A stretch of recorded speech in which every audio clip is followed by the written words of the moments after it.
Assalamualaikum warahmatullahi wabarakatuh.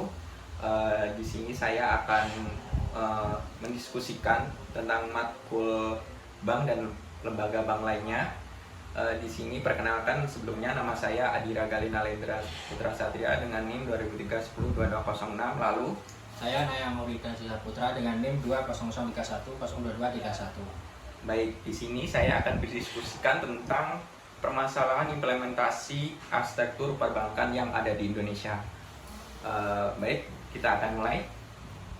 Selamat siang Mas Nayang. Hari ini kita akan membahas tentang arsitektur perbankan di Indonesia, seperti topik yang menarik ya untuk dibahas. Mengingat peran penting perbankan di Indonesia, itu menurut Anda seperti apa? Selamat siang Mas Gali, saya setuju. Perbankan adalah tulang punggung ekonomi kita. Pertama-tama, apa yang menurutmu menjadi aspek utama dalam aspek perbankan Indonesia?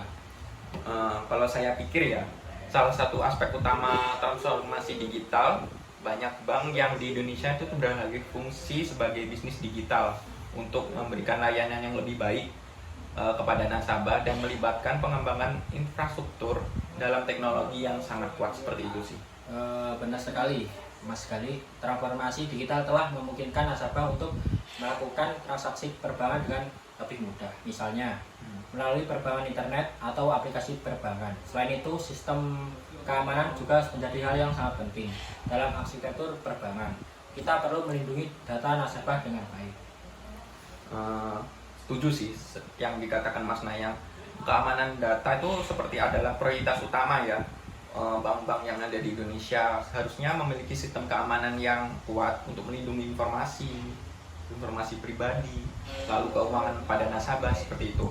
Selain itu, kita juga akan membahas tentang probabilitas antar bank. Interoperabilitas memainkan peran penting dalam memungkinkan nasabah untuk melakukan transaksi lintas bank dengan mudah. Kita memerlukan standar yang konsisten dan infrastruktur yang mendukungnya. Selain itu, apa pendapatmu tentang kolaborasi antara bank dan fintech dalam arsitektur perbankan?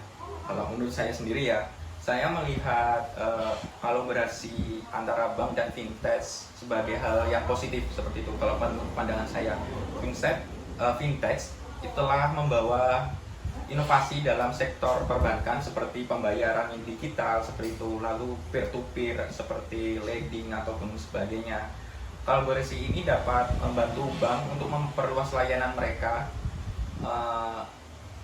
agar tetap bersaing dalam era digital seperti ini. Sepakat Mas Gali, kolaborasi seperti ini juga dapat membantu bank mencapai inklusi keuangan yang lebih baik dengan menyediakan layanan kepada segmen populasi yang sebelumnya sulit dijangkau. Bagaimana menurutmu tentang regulasi di sektor perbankan? Untuk regulasi kalau menurut saya itu landasan yang sangat penting ya untuk arsitektur perbankan. Pemerintah perlu memastikan bahwa bank-bank yang beroperasi dengan benar atau mengikuti standar seperti itu, keamanan yang sangat ketat itu harus diprioritaskan seperti itu. Tetapi juga penting untuk memastikan bahwa regulasi tidak menghambat untuk inovasi ke depannya. Betul Mas Gali, peraturan harus seimbang, menjaga keamanan dan stabilitas sektor perbankan, sambil juga memungkinkan inovasi untuk berkembang. Ini adalah topik yang kompleks dan perlu didiskusi lebih lanjut. Kalau menurut Mas Nayang seperti itu, saya sangat setuju ya Mas Nayang. Diskusi ini hanya permulaan arsitektur perbankan di Indonesia aja, terus untuk berkembangnya, dan kita harus mengikuti perkembangannya selanjutnya seperti itu menurut saya. Benar Mas Gali, terima kasih atas diskusi yang menarik ini. Saya yakin kita akan terus memantau perkembangan arsitektur perbankan di Indonesia. Baik, terima kasih. Demikian diskusi antara saya Adira Galih lalu dengan Mas Nayang tentang arsitektur perbankan di Indonesia. Diskusi semacam ini dapat membantu memahami tentang peluang dalam sektor perbankan yang ada di Indonesia yang harus terus diperkembangkan. Sebelumnya, saya mohon maaf. Assalamualaikum warahmatullahi wabarakatuh.